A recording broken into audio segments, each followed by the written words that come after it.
আসসালামু আলাইকুম প্রিয় শিক্ষার্থী বন্ধুরা, আশা করি সকলেই ভালো আছো। প্রিয় শিক্ষার্থী বন্ধুরা, আমরা এতদিন দেখে আসছি যে এসএসসি পরীক্ষার্থীরা ওটু পাসের জন্য আন্দোলন করে এবং এইচএসসি পরীক্ষার্থীরা ওটু পাসের জন্য আন্দোলন করে।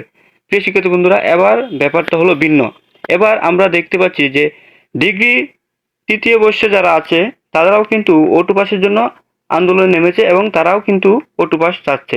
প্রিয় শিক্ষার্থী বন্ধুরা, তারা কেন ওটু পাস চাচ্ছে চলো একটু বিস্তারিত জেনে নেওয়া যাক। এবার ওটু পাস চান ডিগ্রি শিক্ষার্থীরা। সচিবালয়ে তুলকালাম বাদিয়ে পরীক্ষা শেষ না করে পাশের অধিকার আদায় করে নিয়েছে এইচএসসি পরীক্ষার্থীরা। এবার ওটু পাসের দাবিতে অবস্থান কর্মসূচি বিক্ষোভ করেছে জাতীয় বিশ্ববিদ্যালয়ের শিক্ষার্থীরা। রোববার দুপুরে গাজীপুরে জাতীয় বিশ্ববিদ্যালয়ের মূল ক্যাম্পাসে অবস্থান নিয়ে এই কর্মসূচি পালন করেন তারা।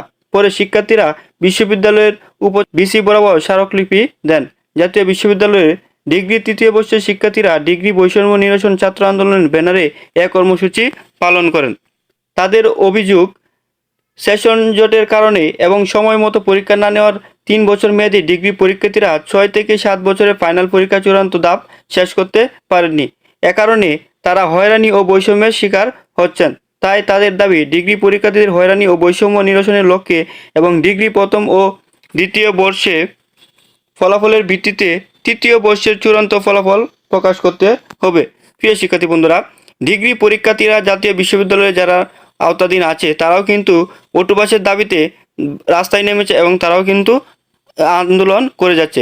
প্রিয় শিক্ষার্থী বন্ধুরা, নিত্য নতুন সকল শিক্ষা রিলেটেড ভিডিও পেতে সবার আগে চ্যানেলটি সাবস্ক্রাইব করে রাখো।